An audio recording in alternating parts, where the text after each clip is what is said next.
It's you, it's true, and there's a song or two, hey.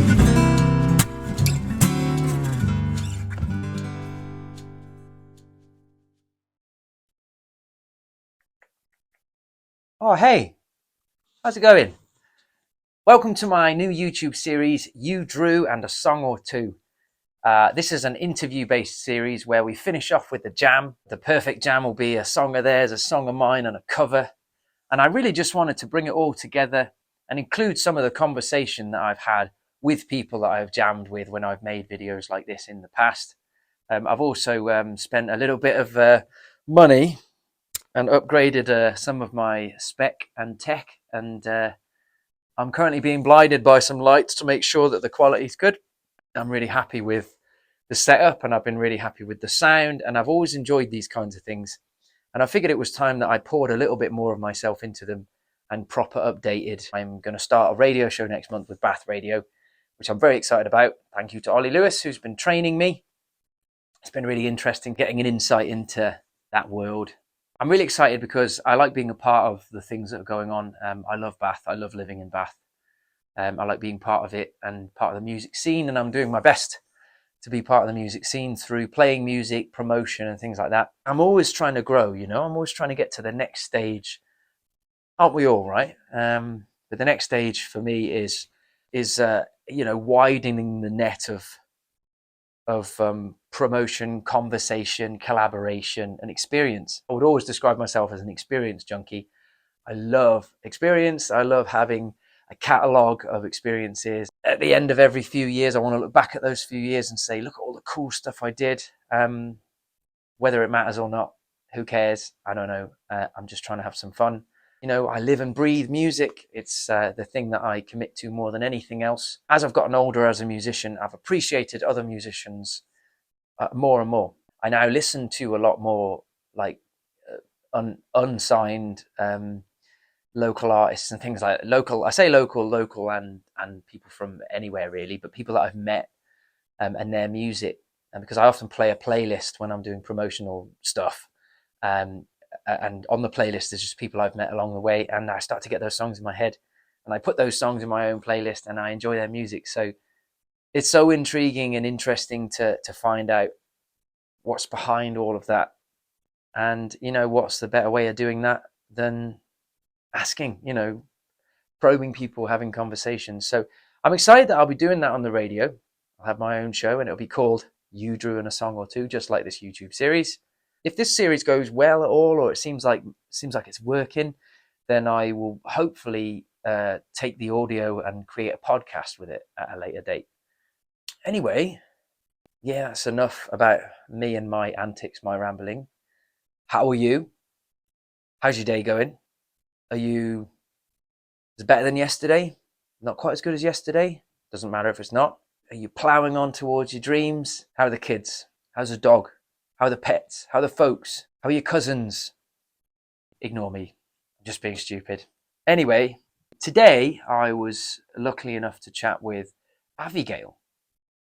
Avygayle goes to the Bath Spa Uni. There's something about a community of musicians, as it is anyway, whenever you go to a new town or a new place, whatever. It's so nice to get stuck in with the local musicians. And I think that students have got this kind of upbeat attitude. They've got this forward thinking, excitability. And so far, it's been really nice to meet the music students in Bath. And I think that a lot of them have been very, very cool, very easy to get on with, fun to be around. There's a lot of talent. Of course, when I was at uni, there was a lot of talent as well. And I guess it's been a really nice thing listening to all the different music students get about.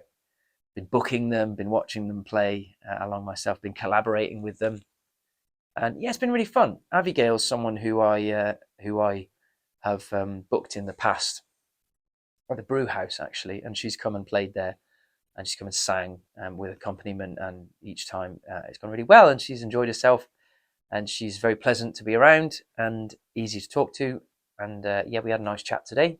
I'm going to share that chat with you. And then after we had a little bit of a jam, which was really cool. We jammed one of her songs, which I should probably find out what it's called because I keep forgetting. But I have heard it and I do like it. What's the song called? It's called Questioning Myself. Yeah, I don't know if you can see, but there you go. I have been listening to it. Yeah, Questioning Myself. We played that. She sang it. It was very lovely. And then we played a couple of covers, and then we played one of mine. It was nice. I think we sort of cross paths a little bit when it comes to music. I like some of the stuff she likes. A little different at times, but definitely there are some overlapping interests genre-wise between the two of us, and I really like classic blues and soul, and so does she. So that was really fun, and it made it very easy. So I hope you enjoy the conversation that we had, and find it interesting or whatever, and the jam at the end. I have a few other people that I'm going to do this with. I've got more conversations to have, more questions to ask, more music to listen to, more music to play, more collaborations to do, and more music to make with different people, and more experiences to have. So here it is. Here's my conversation with Avygayle. I hope you enjoy it. Be sure to check her out. It's Avygayle. Search that, and you'll definitely find her on Spotify, and Apple Music and iTunes, things like that. She mentions this in the conversation, but she's playing this Friday with a band that I know called Kololo, and I really like. And I think there's another band called Caramel, just to throw a shout out to them as well. They're all playing this Friday at Comedia. Yeah, be sure to check that out because that's going to be super fun. Enough of that. Here's my conversation with Avygayle.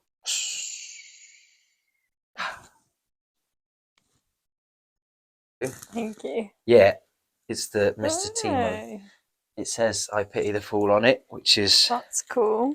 pretty standard. I do have a pen and pad. Not that I need a pen or a pad, really. I just wanted to make sure that I had some questions and things that I asked before, well, before forgetting and not doing it. And I didn't ask you on the way here. I was like, I wanted to ask like questions, just general chat. And I was like, no, don't ask that now. Because then if you know the answer, then when you actually do it on the video, Yeah, it'll be like staged.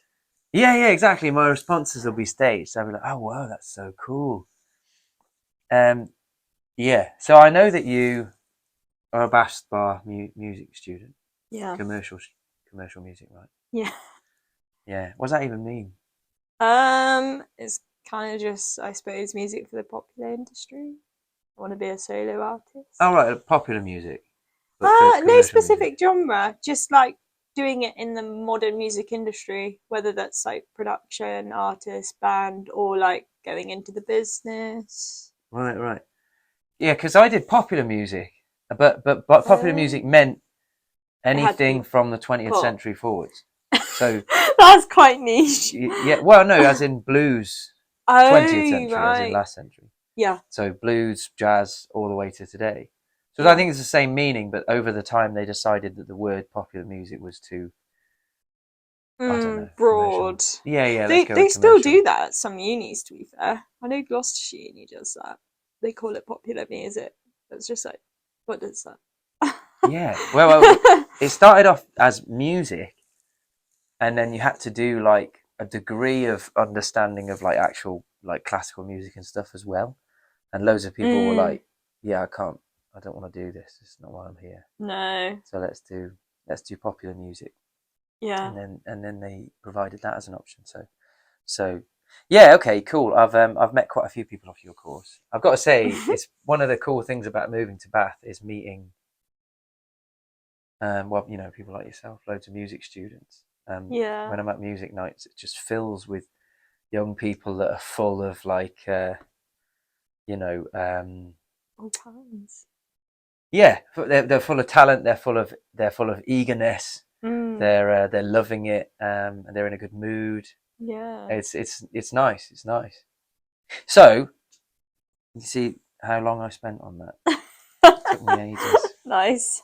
It didn't. It took me minutes. But so yeah. First of all, please can you give us your story in 1 second? I just want to make sure that the video is actually working. It'd be really devastating if it wasn't. Yes, it's working. Okay. Yes. So from how you got into music, why you got into music until today, in mostly a nutshell, of course. But Yeah. just an explanation of that. How did that happen? I suppose I've always been singing since I was young. My parents have videos from like the age of 3, me singing on the karaoke. Karaoke's massive in Philippines, and obviously as part of my uh, culture, ethnicity. And yeah, I just love singing. My mum doesn't play anything, but dad plays guitar and sings. He'd always sing and play to me, and I'd always look up and think, I want to be just as good as him. So yeah, I suppose I started self teaching. I was partially taught guitar by him for a little bit. I don't know, a month or 2, and then I just self taught the rest through YouTube, basic 4 chord songs and onwards. And I suppose I'd been writing like random cheesy songs from like a young age as well, around like 8, 10. Like, what do you write around that age? There's not much to write about. What did Yeah, you write? Do you remember any songs that you wrote when you were 10? just like cheesy love songs, or just like stuff that's Well, like yeah. about a boy at school and I stuff like that. yeah, maybe.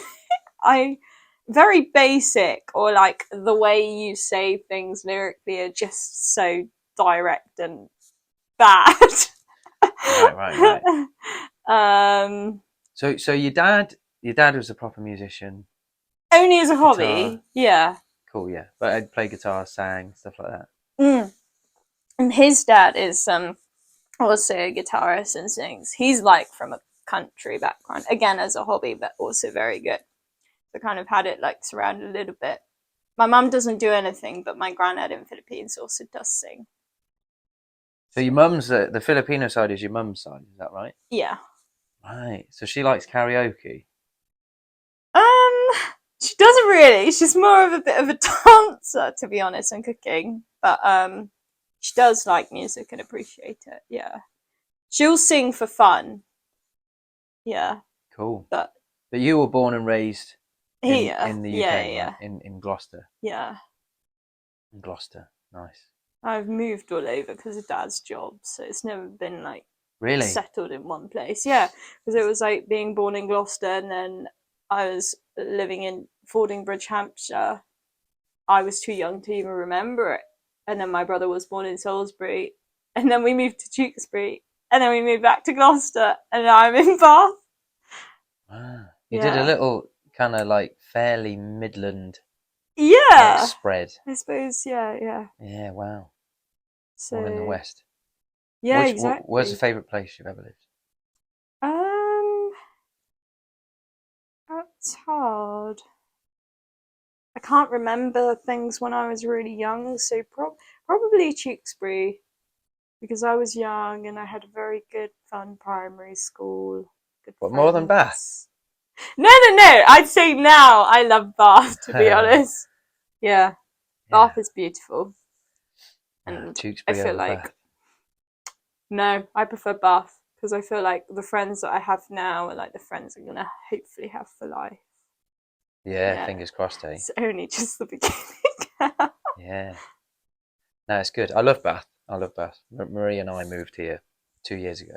Oh, right. We after living in Bristol for a couple of years. Mm. But I found myself because I've always like gigged everywhere, so it was like I wanted to do a bit in Bath because I thought Bath was beautiful. I just thought, how would we live here? Probably Yeah. expensive. So, but I found myself, I'd do gigs in Bristol, and then 2 minutes after they're finished, it was almost like it never happened because it was so saturated and busy and whatever. Fast. And then I would do gigs and come to open mic nights in Bath. Mm. And I had really fun open mic nights in Bristol, Mm. but it felt like things happened after the open mics from Bath. So coming to Bath, Yeah. things happened. I met people. It wasn't even deliberate, but I found myself living in Bristol and doing more in Bath. Mm. So That was meant to be then. yeah, exactly. And then we lived Mm. in Weston-super-Mare for a bit Oh, right. because we wanted to save some money, Mm. which quickly became were just horrible, really. Basically, we didn't really enjoy living there. I liked it sometimes, to be fair, but we looked and found a place in Bath, and like honestly, days before the lockdown started. That's when you first moved. Yeah. Oh my days before. gosh. So we moved to Bath for a lockdown. That's so weird because that was the year I started uni. Really? Oh my gosh. Yeah. You started uni in the year of the lockdown, so you're one of those. Yeah. I never finished Right. I never got to do my exams in sixth form. But I was like, I don't care. COVID's happening. I'm going to uni and moving out from home despite. That's mad. Wild. Wait, so did you? Because I know of this, but I haven't spoken to anybody in their position. So, did you have freshers during the height of COVID? No, it was just like parties and people's accommodation, but security would go round and like try and stop it. Really? Yeah. Okay, so tell me this: when the natural thing happens at uni and boys meet girls and things like that. Obviously, that wasn't allowed to the same degree because it's like passing around COVID. So did it like happen anyway? But like on the DL? Probably they wouldn't have just said. I mean, I don't really know because there's like campus is massive. Where did you lived in? What did you live in? Like a flat block? Yeah. I lived on campus with like 9 other people in our flat. 2 of them were together in the flat, to be fair. And I suppose, yeah, you either just rarely saw whoever you were with, or yeah. Gosh. That's cool though. I went to uni Yeah. in the same, like in my hallway there were like 10 people, which was like just a blast. I didn't like it. It was too messy and grimy. You didn't like it? Right. It was fun because there were other music people, and actually, like, I started to become close. And Troy was one of those who, obviously, I've played with. We lived together in first year. We were never like really close friends, or never did much music together. But it's funny, like looking back, and now we perform. Troy's a guitarist, right? Yeah. Okay. He's also at Comedian on Friday. Yeah. Cool. Shout out to Troy. Comedian, right. Yeah, Comedian on Friday. Oh wait, we'll get to that. Yeah. So, musical influences. There we go. You have to tell me now what your musical influences are. Every single one. That's really hard. So cross just the ones you cross remember. Genres. Amy Winehouse, I adore. Saw the statue in Camden recently. Saw the what? Sorry. Her statue at Camden. Yeah, Wow, there's like a tribute one because that's where she was from, and obviously passed away in her house around there. Right. Yeah. Yeah, she's a bit of a beast. She is. She is. She's a right king. I love Adele. She's just like her songs, lyrics, everything you can either relate to or you feel something from. I obviously love Taylor Swift. Who doesn't? Standard, I mean, yep. she writes about everything and wants to be everything. Maybe sometimes it can be a bit much, but yeah, she's great. I love soul artists like B.B. King, Aretha Franklin, and stuff like that. From like the soul and the jazz, up to like pop, like Gracie Abrams and Lawrence from America, and Sigrid, like Harry Styles. I don't know, just like a mix, a wide mix, yeah. Like pop across the ages kind of thing. Yeah. What's your favourite B.B. King song? Oh gosh.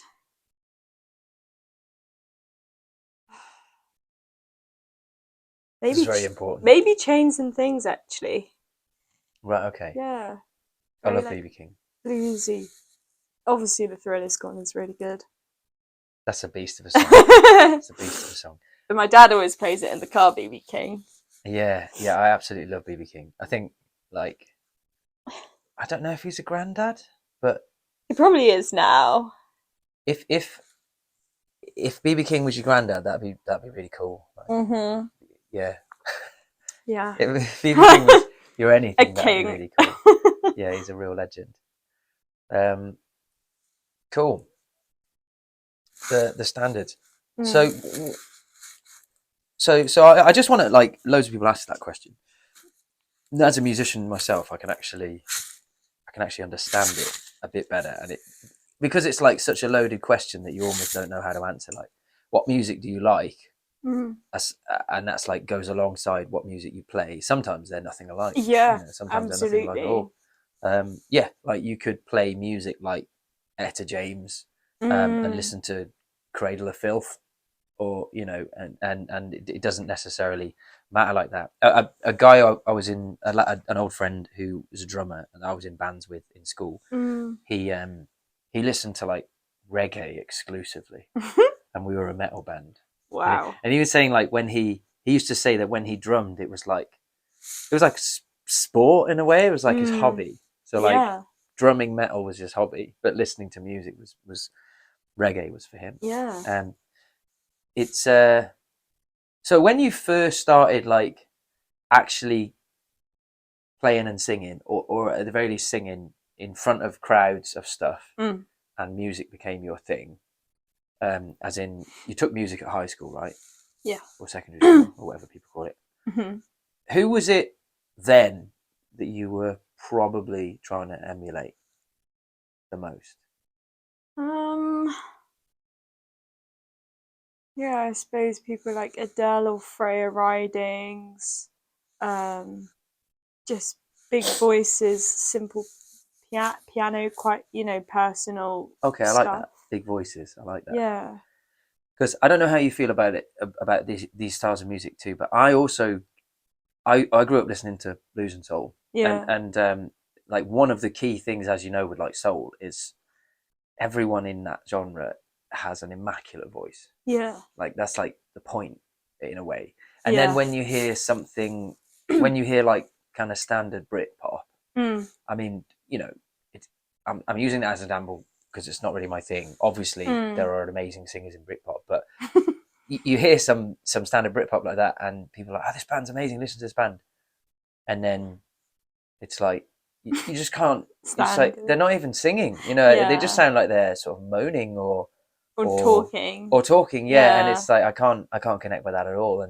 And over the years, listening to other people appreciate various types of music has been helpful to sort of get on board with why people listen to what they listen to. But yeah, same for me. For me, one of the key factors in enjoying any music is appreciating the tone of someone's voice. It's like one of the first things I listen to. Yeah, same. Yeah, I feel like it's the first thing you listen to, and the way they like tell their lyrics. Yeah, and stuff like Britpop probably heavily relies on the music itself rather than the actual voice and song. Yeah, well, like a lot, like things like like the origin of punk and stuff like that. Like, people somewhat backlashing against people being immaculate musicians. Like anyone wants to have a go.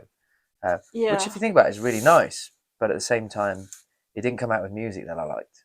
No, I'm the same. Actually, that kind of style is very popular in my course as well. My course is either full of a lot of indie bands, punk bands, rock bands. Yeah, and wow. the gap to, like, sometimes you actually feel the course is kind of made for bands other than like solo artists or like just solo musicians. And I was having a chat with my friend Will after production today, and he was saying like it is hard, but at the same time it's like if you self-manage and do all the work yourself, you're fine. You've only got yourself to rely on, and it's fun and more rewarding as well. Yeah. also, wouldn't it suck if you were one of the? Not wouldn't it suck, but would you prefer what you are now, or to be one of the masses, if that makes sense? As in, if everyone was, let's say everyone was a soul singer, and you went to uni and everyone around was a soul singer, it'd be like, I'm a soul singer. I wouldn't like that. Yeah, because it'd be like, what do you do? Well, I like soul, and yeah, well, join the queue. Everyone here likes soul, so it's kind of nice. Yeah. Do you know Rosie Patton? No? Is that it? Yeah, she's got a different stage name, right? The one who does she play saxophone? Oh no, No? not her. I know okay. of her, But Wait, is this a famous person? no, someone from Oh. your uni. It's Yeah, another Rosie. it could be Rosie Patton. I know because I know who that is. Oh, right. I know of her as well. From what I've seen, she's very. Oh, Rosie Alexandra. Yeah, that's it. Yeah. Yeah. We used to do gospel choir together. Okay. Yeah. Because she's got a really good voice and she really likes soul and very stuff, soulful. doesn't she? Yeah, That's she's cool. nice. You did gospel choir at uni, did you? Yeah, last year. I can't do it this year because work. Because work. What's your job? What's your doing? Russell and Bromley, working in a fancy shoe shop. Just to Very nice, pay very the rent and bills, annoyingly. Do you get free shoes? Yeah. Yeah. But you have to keep them at work for like a certain amount of months. When the season ends, you take them out and you get a new fresh pair or two shoes. Two pairs. I got to change career. It's okay, but I don't want to do it forever. I want to make money from music. Oh yeah, I'm joking. No one wants to work in a Obviously. shoe shop forever. All right, so yeah, okay. So my third note. What's your plans for the next little while, music-wise? What have you got coming up? Even though you've told me some of this already, and I know some of it already. What have you got coming up? Outside of what you've got coming up, what are you planning on doing like this year? Okay, I've got booked gigs up until March. So I'm starting off the year with Comedia this Friday on the 13th of January. Doing a 30-minute set with a session band at 7 p.m. So come nice. if you want. February, I'm playing at Mr. Wolf's on the 23rd of February. Was come to that for some poppy, fun, dancey stuff. And March, I'm playing at St. James Wine Vault. Can't remember the date, but yeah, come because it will be like a chilled acoustic set. Cool. And no doubt there'll be more gigs between all of those. Oh yeah, always haven't nailed them in the diary yet. Bookings and diaries. There's probably going to be a lot more as well in between and after.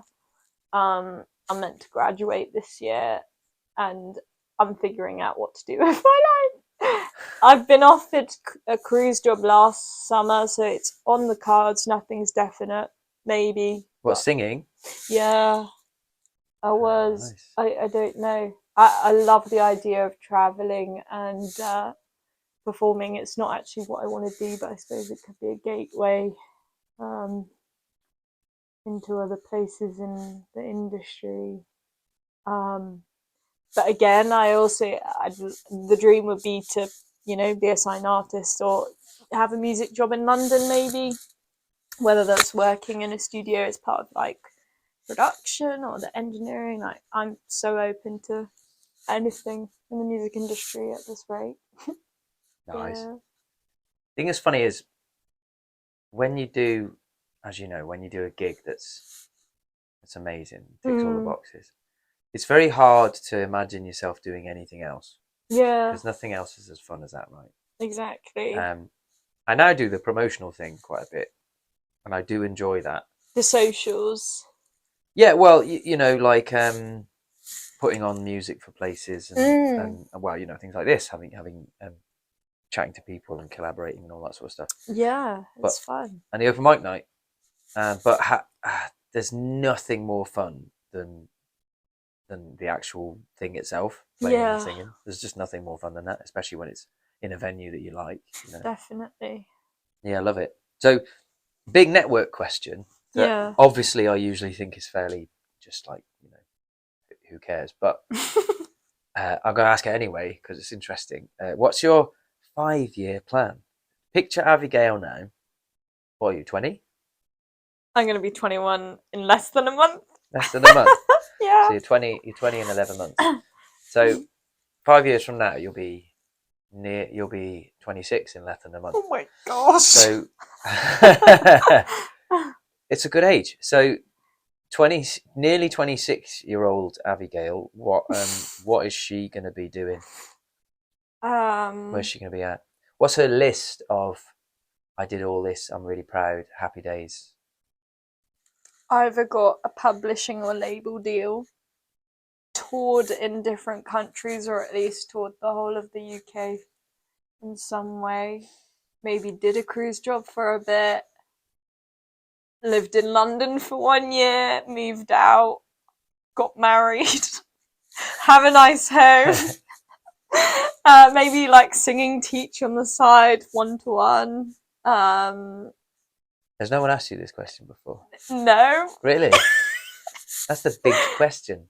Yeah. I really want to like do all my musical dreams before obviously getting married and having a nice home.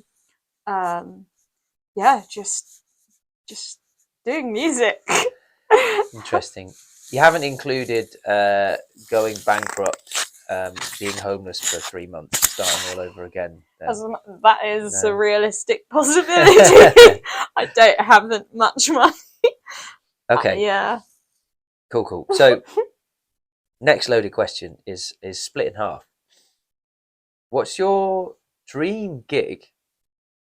That's the first one, yeah. First two. What's your dream gig?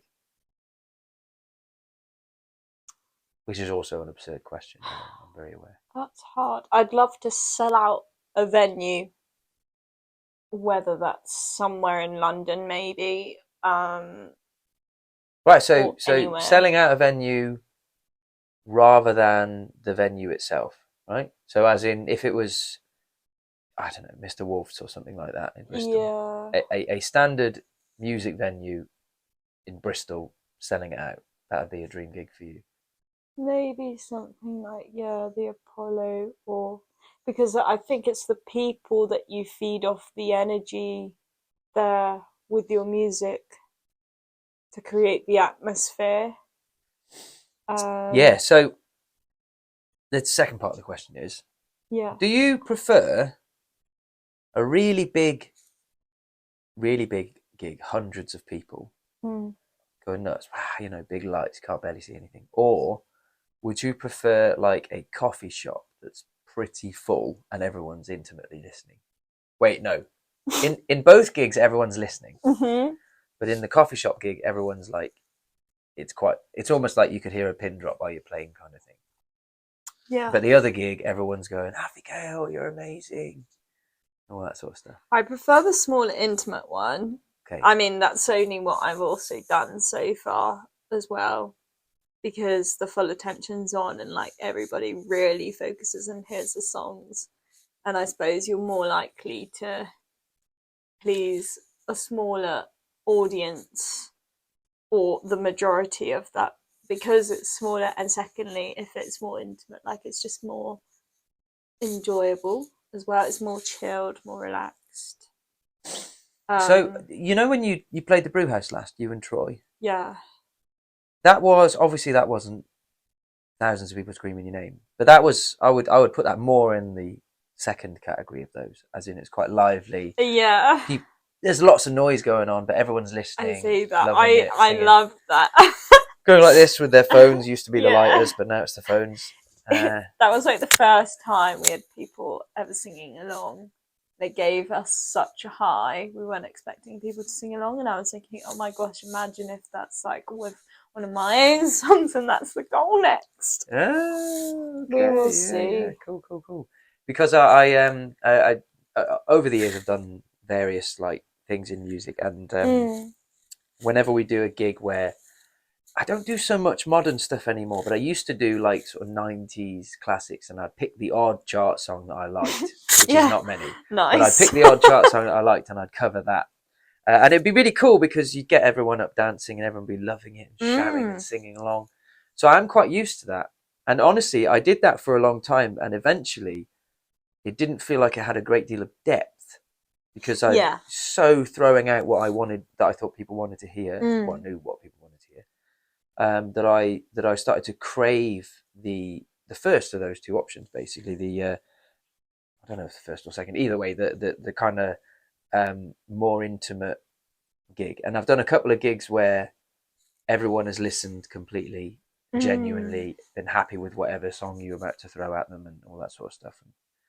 So it's interesting. It's interesting watching people develop, and I'll be interested to catch up with you in 5 years when you've got married and Oh my been on a gosh. cruise ship and toured around here, there, and everywhere. And we'll do this again if I'm still doing this in 5 years. Yeah, I'll have even more expensive lapel microphones by then, and lights and things like that, and a new iPad, and we'll do it again. And I'll ask you the same questions, and you can let me know where you're at then. Oh my gosh, that would be scary. What, the interview? Not the interview. Just all of that the stuff, yeah. difference. This is a bit like Billie Eilish's Vanity Fair, where she does it every single year and then criticises what she said Oh and wow, what's that's changed. brutal. Yeah.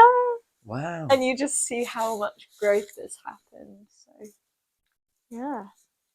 To be honest, though, like, you know, there's no doubt that you look back and go, yeah, that was amazing. Like, if you were to right now look at your life for the last 2 years, the things that you have done that you could go and show your 16-year-old self is already pretty cool. And, definitely. And why would that stop now? Do you know what I mean? It's not going to stop now. So in 2 years from now, it'll be the same thing. So it's exciting times. Anyway, shall we have a jam? Yeah, And let's drop do it. down. Okay. It's nice because like how deep it is. It's got.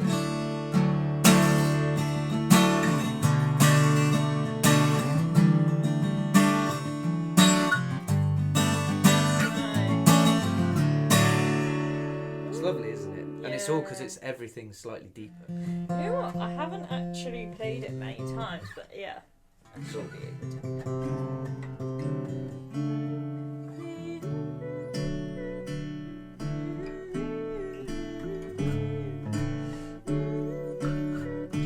Lead, obviously. Oh, okay. Is it already recording? Yeah. Oh, right.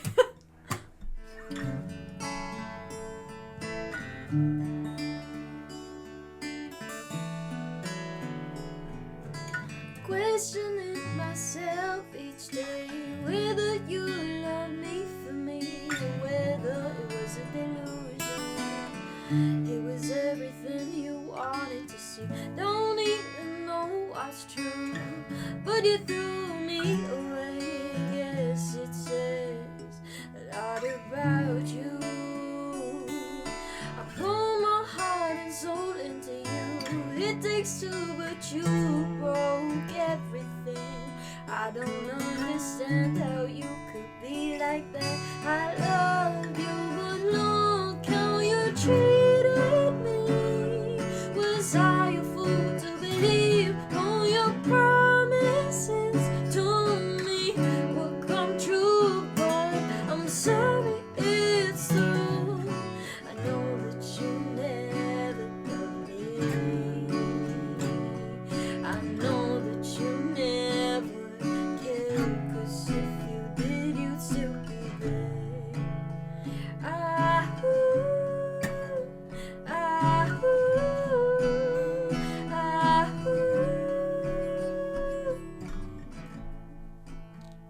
Can you do that bit again? Oh, okay. What, from the beginning? The chorus. Oh, The okay. chorus. Yeah? Yeah. I love you, but look how you treated me. Was I a fool to believe all your promises to me will come true? But I'm sorry, it's true. I know that you never loved me. I know that you never cared, 'cause if you did, you'd still be there. I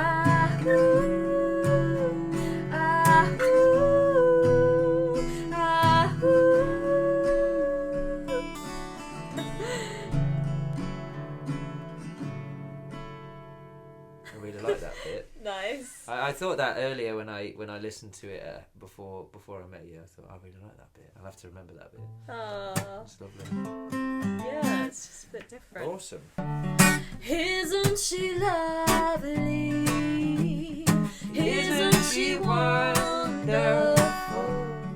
Isn't she precious? Let's never mean all. I never thought through love we'd be making one as lovely as she. But isn't she lovely? Made from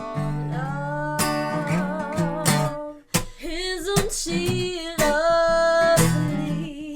Life and love are the same.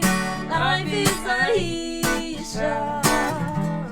The meaning of her name. Blondie could not have been done without you who conceived the one that's so very lovely, made from love.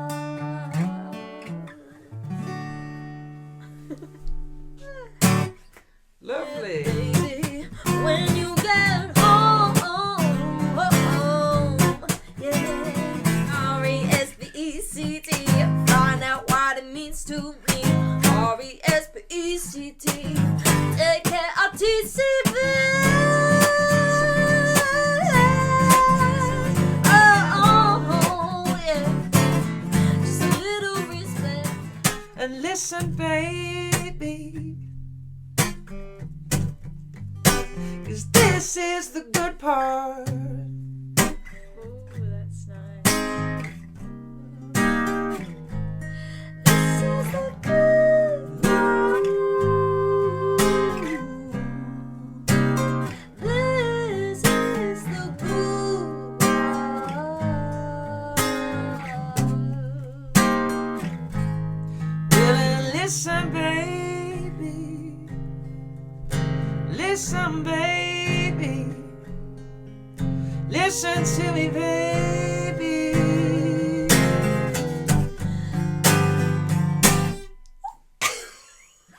This is the good part.